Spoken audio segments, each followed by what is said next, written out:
Wear what the Major League Baseball and New England League players wear. New Era Caps, the preferred cap of the New England League. Visit your favorite team's souvenir stand at your next game to pick up a cap to show your support and be a part of the team. New Era Caps, the preferred cap of the New England League. Ryan Twitchell's day is done. Now Pat Petterudi's can begin. Twitchell marks his return to Sanford with a short start, only allowed 2 hits, but 5 walks helped 5 Swamp Bats cross home plate, all of which were earned. He is the pitcher of record for the Mainers today. As for Petterudi, he makes his 8th appearance in 2019, a 5.02 ERA, no wins and no losses for the lefty from Brown.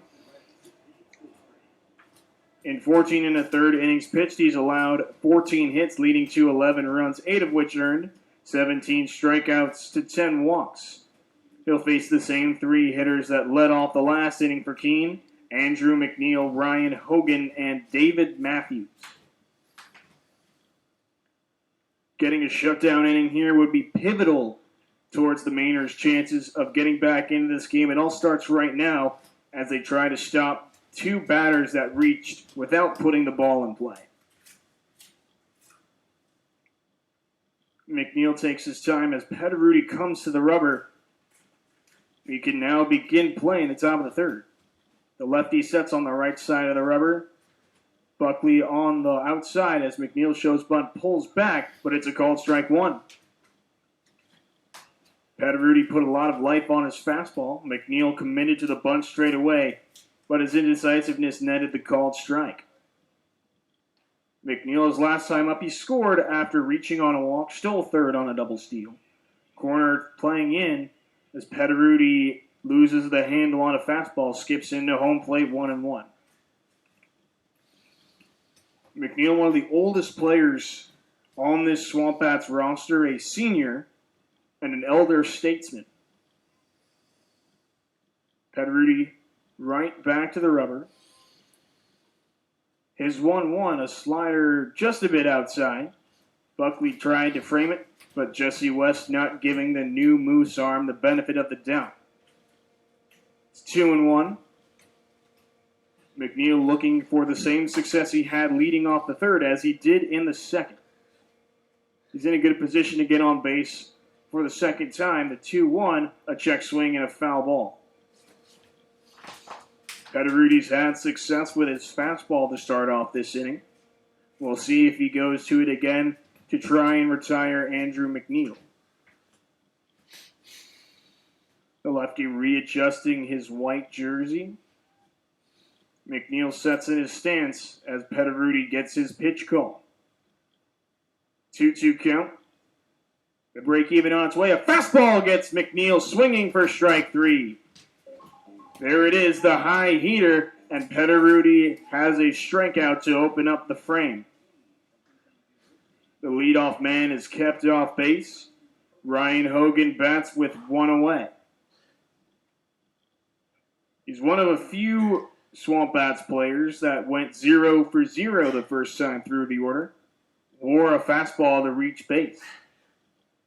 Petterudi starts him off with a fastball, broken bat flare down the right field line, but well out of play. Another bat heads to the graveyard as Hogan takes what's left of his bat to the dugout, jogging in to get a new piece of lumber. You got to admire the hustle from this kid. You know, the MLB is putting emphasis on pace of play, and now their changes are starting to take effect in the NACBL.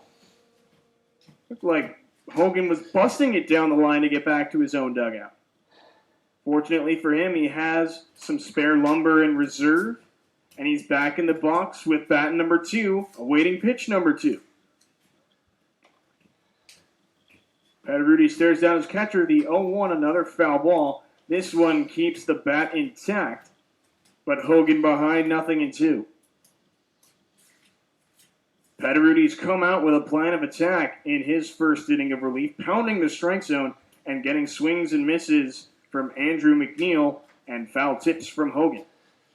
We'll see if he can miss his bat with a chance at his second consecutive strikeout.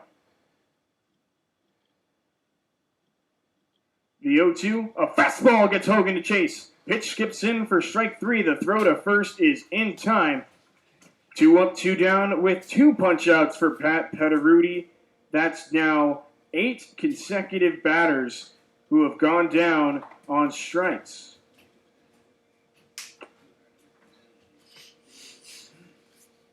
I take that back. That's 5 consecutive batters down on strikes. Every batter that's come to plate in the 3rd inning has struck out. David Matthews looking to buck that trend, but taking a curveball for strike 1 will make that task a lot harder.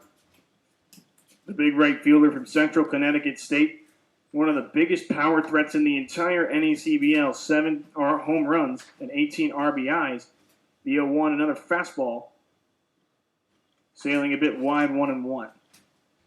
Matthews, of course, hit the foul pole after I talked about his home run shortage. Fortunately, so far today, he hasn't done any damage with the bat. A 1-1 fastball catches the high outside corner. Matthews has a conversation with West to see where that pitch hit. He finds himself behind in the count, 1-2. Petteruti looking to match Antonio Knowles' 3 strikeout inning as David Matthews calls time. Takes a couple practice cuts as he looks to throw off Petteruti's rhythm. He goes through the signs one more time with Buckley. The lefty on the mound comes set. The 1-2, a curveball flown to center. Marshall taking a couple steps back towards the wall. He runs it down with plenty of time for out number 3. Petteruti as effective as Knowles in his 2nd inning of work. Petteruti's first keeps the Swamp Bats off the bases. They still lead it 5-1.